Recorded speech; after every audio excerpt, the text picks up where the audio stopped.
2n square rule के according किसी भी एलिमेंट के थर्ड सेल में मैक्सिमम 18 इलेक्ट्रॉन्स प्रेजेंट रह सकते हैं। तो फिर अगर हम कैल्शियम का इलेक्ट्रॉनिक कन्फिग्रेशन 2, 8, 10 लिखते हैं तो ये गलत क्यों हो जाता है? जय हिंद दोस्तों, अगर आप जानना चाहते हैं कि 2n स्क्वायर रूल क्या है, एटम के डिफरेंट सेल्स में इलेक्ट्रॉन्स का अरेंजमेंट किस तरह से किया जाता है, वैलेंस सेल किसे कहते हैं, वैलेंस इलेक्ट्रॉन्स क्या होते हैं, तो आपको आपके हर सवाल के जवाब मिलेंगे। बने रहिए हमारे चैनल के साथ और बिना स्किप किए इस वीडियो को पूरा देखिए। तो चलिए शुरू करते हैं आज का हमारा ये वीडियो।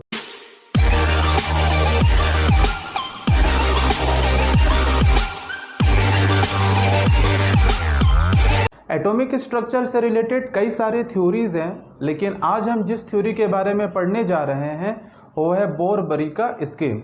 इस थ्योरी के अकॉर्डिंग किसी भी एटम के एटॉमिक स्ट्रक्चर को हम डायग्राम के थ्रू कुछ इस तरह से रिप्रेजेंट कर सकते हैं। जैसा कि आप देख सकते हैं, ये एटॉमिक स्ट्रक्चर सोडियम का एटॉमिक स्ट्रक्चर है। इस थ्योरी के अकॉर्डिंग एटम के सेंट्रल पार्ट को न्यूक्लियस बोला जाता है, जिसमें प्रोटॉन और न्यूट्रॉन ये दोनों सब एटॉमिक पार्टिकल्स रिसाइड करते हैं। न्यूक्लियस के बाहर जो सर्कुलर पाथ्स होते हैं उन्हें सेल्स के नाम से जाना जाता है। ये सारे सेल्स हैं, ठीक है। और इन सेल्स में एटम का वो सब एटॉमिक पार्टिकल जो न्यूक्लियस के चारों तरफ घुमा करता है उसे हम इलेक्ट्रॉन्स के नाम से जानते हैं। आगे बढ़ते हैं। मैं आपको बता दूं, इस थ्योरी के अकॉर्डिंग इन सेल्स का अल्फ़ाबेटिकल नेम दिया गया है।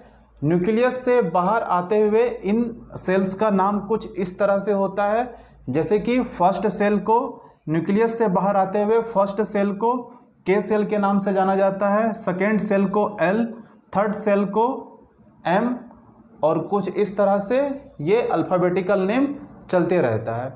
चलिए आगे बढ़ते हैं।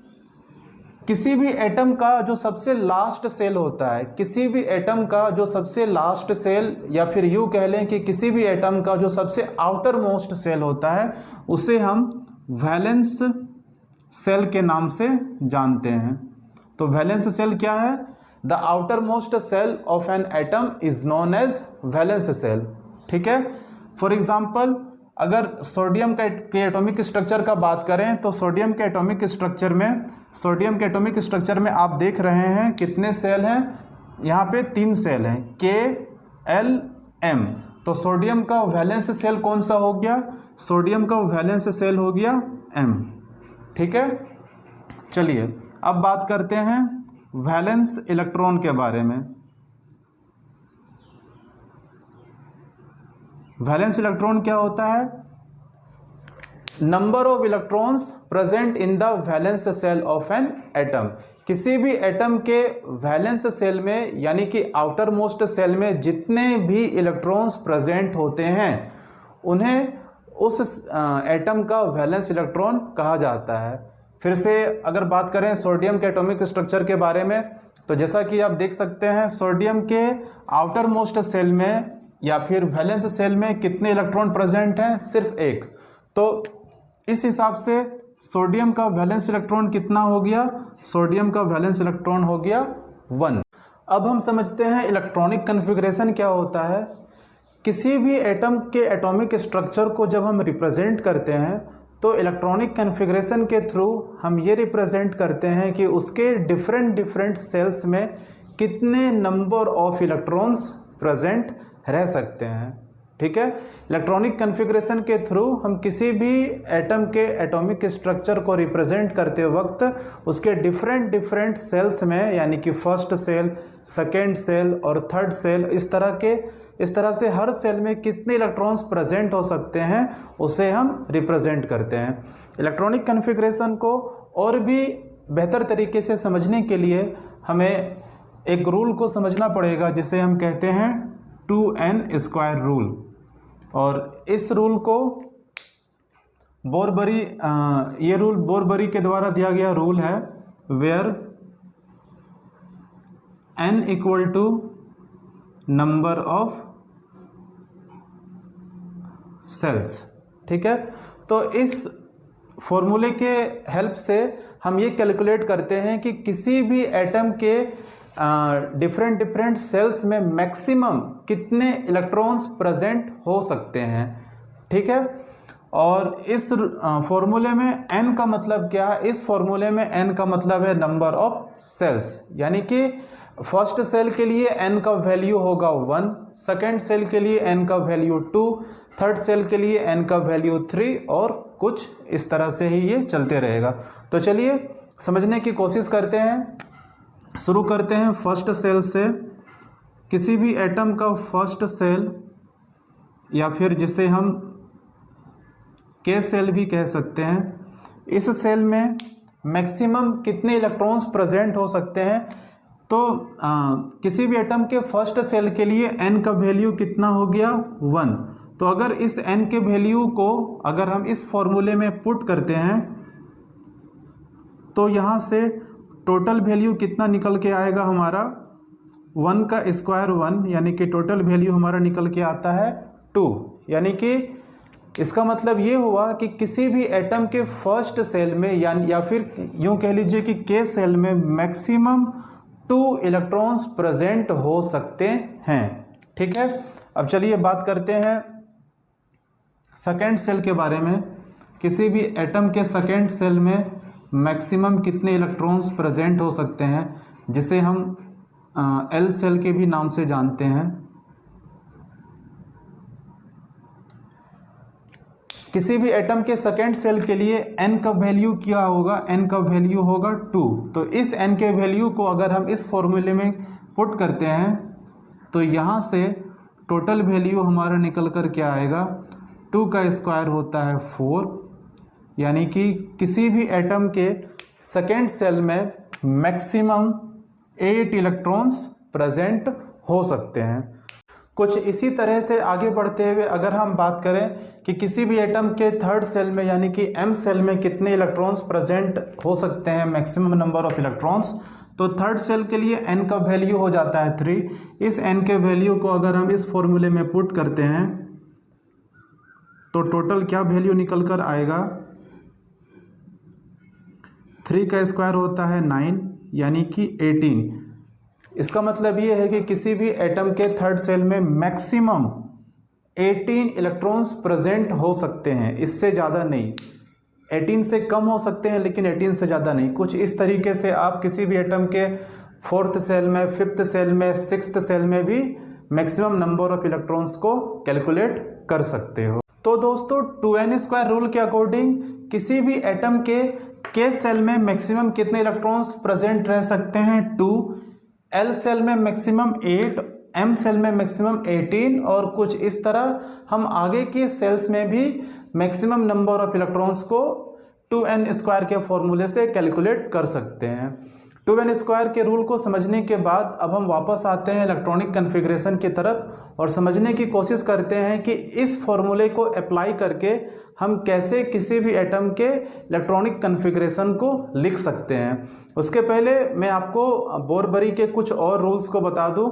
बोरबरी का पहला रूल था 2n² रूल, जिस रूल से हम लोग ये ऑलरेडी सीख चुके हैं कि किसी भी एटम के किसी भी सेल में मैक्सिमम कितने इलेक्ट्रॉन्स प्रेजेंट रह सकते हैं। बोरबरी का नेक्स्ट रूल जो रूल नंबर 2 है, रूल नंबर 2 के अकॉर्डिंग हमें किसी भी एटम में नंबर ऑफ इलेक्ट्रॉन्स को सीक्वेंस वाइज फिल करना है। ठीक है, इसका मतलब ये है कि अगर हम किसी भी एटम में इलेक्ट्रॉन्स को फिल कर रहे हैं तो सबसे पहले हमें उसके के सेल में इलेक्ट्रॉन्स को फिल करना होगा। उसके बाद अगर इलेक्ट्रॉन्स बच रहे हैं तो एल सेल में फिल करना है। उसके बाद अगर इलेक्ट्रॉन्स बच रहे हैं तो एम, और कुछ इस तरह से ये चलता रहेगा।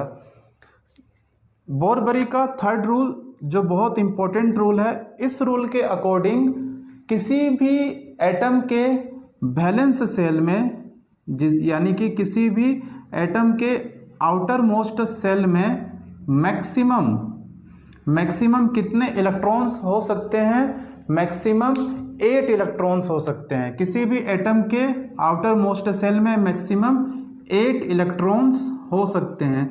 8 से ज़्यादा इलेक्ट्रॉन्स हम किसी भी एटम के आउटर मोस्ट सेल में नहीं रख सकते हैं। इन सारे रूल्स को ध्यान में रखते हुए अब हम समझने की कोशिश करते हैं कि हम किसी भी एटम के इलेक्ट्रॉनिक कॉन्फ़िगरेशन को सही तरीके से कैसे लिख सकते हैं। तो चलिए बात करते हैं कुछ एग्जांपल्स के साथ।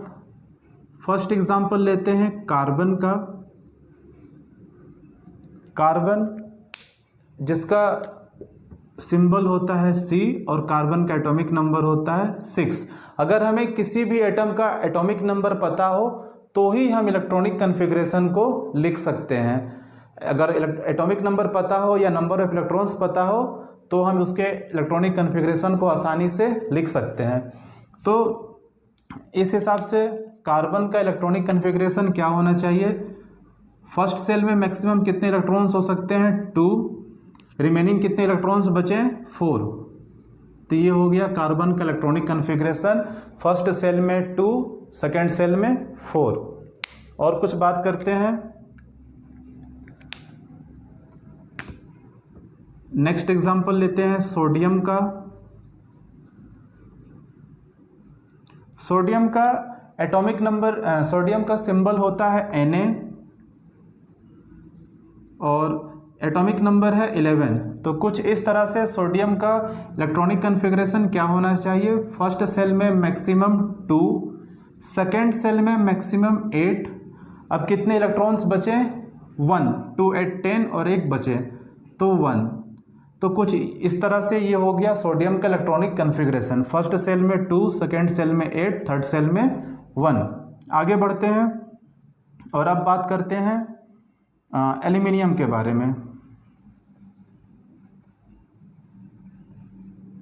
एल्यूमिनियम का सिंबल होता है Al और इसका एटॉमिक नंबर होता है 13। तो इस हिसाब से एल्यूमिनियम का इलेक्ट्रॉनिक कॉन्फ़िगरेशन क्या होना चाहिए? फर्स्ट सेल में मैक्सिमम 2, सेकेंड सेल में मैक्सिमम 8। अब कितने इलेक्ट्रॉन्स बचे? 3। तो थर्ड सेल में 3। तो ये हो गया एल्यूमिनियम का इलेक्ट्रॉनिक कॉन्फ़िगरेशन। फर्स्ट सेल में 2, सेकेंड सेल में 8 और थर्ड सेल में 3 इलेक्ट्रॉन्स। अब नेक्स्ट एग्जांपल लेते हैं पोटेशियम का। अगर एटॉमिक नंबर और मास नंबर को याद रखने का ट्रिक आपने याद किया है तो आपको पता होना चाहिए कि पोटेशियम का सिंबल होता है K और इसका एटॉमिक नंबर होता है 19। तो इस हिसाब से पोटेशियम का इलेक्ट्रॉनिक कॉन्फ़िगरेशन क्या होना चाहिए? फर्स्ट सेल में मैक्सिमम 2 इलेक्ट्रॉन्स हो सकते हैं, सेकेंड सेल में मैक्सिमम 8 इलेक्ट्रॉन्स, 2, 8, 10। रिमेनिंग कितने इलेक्ट्रॉन्स बचे? 9। और हम लोग जानते हैं कि थर्ड सेल में 2n² रूल के अकॉर्डिंग थर्ड सेल में मैक्सिमम कितने इलेक्ट्रॉन फिल हो सकते हैं? 18। तो इस तरह से अगर आप पोटेशियम का इलेक्ट्रॉनिक कॉन्फ़िगरेशन लिखते हो 2, 8, 9 तो ये आपका गलत हो जाता है। क्यों? क्योंकि हमें बोरबरी के थर्ड रूल को भी याद रखना है जो ये बोलता है कि हम किसी भी एटम के लास्ट सेल में, वैलेंस सेल में 8 से ज़्यादा इलेक्ट्रॉन्स को फिल नहीं कर सकते हैं। तो इस वजह से पोटेशियम का इलेक्ट्रॉनिक कॉन्फ़िगरेशन अगर आप 2, 8, 9 लिख रहे हैं तो ये गलत है और पोटेशियम का करेक्ट इलेक्ट्रॉनिक कॉन्फ़िगरेशन क्या होगा? 2, 8। थर्ड सेल में हम लोग 9 फिल नहीं कर सकते हैं तो थर्ड सेल में हम पुट करेंगे कितना? मैक्सिमम, जो कि है 8। तो कितना हो गया? 2, 8, 10, 10 और 8, 18। अब कितना रिमेनिंग बचा? 1। तो ये हो गया पोटेशियम का करेक्ट इलेक्ट्रॉनिक कॉन्फ़िगरेशन।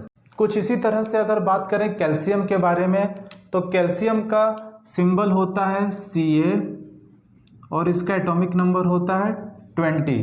तो कुछ इस हिसाब से कैल्शियम का अगर हम इलेक्ट्रॉनिक कॉन्फ़िगरेशन लिखेंगे और अगर आप कैल्शियम के इलेक्ट्रॉनिक कॉन्फ़िगरेशन लिखते हो तो फर्स्ट सेल में मैक्सिमम 2, सेकेंड सेल में मैक्सिमम 8, 2, 8, 10 और कितने इलेक्ट्रॉन्स बचे? 10। अगर आप कैल्शियम के इलेक्ट्रॉनिक कॉन्फ़िगरेशन कुछ इस तरीके से लिखते हो तो ये इलेक्ट्रॉनिक कॉन्फ़िगरेशन कैल्शियम का गलत है, क्योंकि यहाँ पे फिर से हम बोरबरी का थर्ड रूल अप्लाई करेंगे और हमें ध्यान रखना है कि लास्ट सेल में यहाँ पे कैल्शियम का लास्ट सेल ये हो गया, ठीक है। तो कैल्शियम के लास्ट सेल में हम 8 से ज़्यादा नंबर ऑफ इलेक्ट्रॉन्स फिल नहीं कर सकते हैं और यहाँ पे कैल्शियम के लास्ट सेल में 10 इलेक्ट्रॉन्स हैं। तो ये इलेक्ट्रॉनिक कन्फिग्रेशन गलत हो जाता है। तो कुछ इस तरह से कैल्शियम का करेक्ट इलेक्ट्रॉनिक कन्फिग्रेशन क्या होगा, फर्स्ट सेल में 2, सेकेंड सेल में मैक्सिमम 8, थर्ड सेल में हम 10 इलेक्ट्रॉन्स फिल नहीं कर सकते हैं, तो थर्ड सेल में हम फिल करेंगे 8 इलेक्ट्रॉन्स को। ठीक है, तो कितने हो गए, 2 8 10, 10 और 8 18, रिमेनिंग कितने बचे, 2। ठीक है, तो यही वजह है कि अगर आप कैल्शियम का इलेक्ट्रॉनिक कन्फिग्रेशन 2 8 10 लिख रहे हो तो ये गलत है, और अगर आप कैल्शियम का इलेक्ट्रॉनिक कन्फिग्रेशन 2 8 8 2 लिख रहे हो तो ये सही है, क्योंकि ये बोरबरी के सारे रूल्स को फॉलो करता है। अब अगर हम बात करें जिंक के बारे में, तो जिंक का सिंबल होता है Zn और इसका एटॉमिक नंबर या फिर नंबर ऑफ इलेक्ट्रॉन्स होता है 30। तो 2n² रूल के अकॉर्डिंग जिंक का इलेक्ट्रॉनिक कन्फिग्रेशन क्या होना चाहिए, फर्स्ट सेल में मैक्सिमम 2 इलेक्ट्रॉन्स, सेकेंड सेल में मैक्सिमम 8 इलेक्ट्रॉन्स, थर्ड सेल में मैक्सिमम 18 इलेक्ट्रॉन्स। कितने हो गए, 2 8 10, 10 और 18 28, कितने इलेक्ट्रॉन्स बचे, 2। तो इसके लास्ट सेल में 2 इलेक्ट्रॉन्स। तो इस तरह जिंक का ये इलेक्ट्रॉनिक कन्फिग्रेशन 2 8 18 2 पूरी तरह से करेक्ट है, क्योंकि बोरबरी के रूल्स के अकॉर्डिंग किसी भी एटम के लास्ट सेल में 8 से ज़्यादा इलेक्ट्रॉन्स प्रेजेंट नहीं होने चाहिए। यहाँ जिंक के केस में लास्ट सेल में सिर्फ 2 इलेक्ट्रॉन्स प्रेजेंट हैं, जो कि 8 से ज़्यादा नहीं है। तो इस तरह से जिंक का ये इलेक्ट्रॉनिक कन्फिग्रेशन करेक्ट है। उम्मीद करता हूं दोस्तों कि आप एलिमेंट्स के इलेक्ट्रॉनिक कन्फिग्रेशन को लिखना सीख चुके हो। अगर आपको आज का यह टॉपिक समझ में आया कि एलिमेंट्स के इलेक्ट्रॉनिक कन्फिग्रेशन कैसे लिखा जाता है, तो आपके लिए एक छोटा सा टास्क है। आपका टास्क है कि आपको नाइट्रोजन, ऑक्सीजन, मैग्नीशियम, सिलिकॉन और क्लोरीन का इलेक्ट्रॉनिक कन्फिग्रेशन कमेंट करना है। अगर आपको आज का हमारा ये वीडियो अच्छा लगा हो तो प्लीज़ हमारे वीडियो को लाइक करें, हमारे चैनल को सब्सक्राइब करें। अगर पसंद नहीं आया हो तो कोई बात नहीं, अगर आपके पास हमारे लिए कोई फीडबैक, कोई सजेशन हो तो कमेंट करें। मिलते हैं नेक्स्ट वीडियो में। Thank you.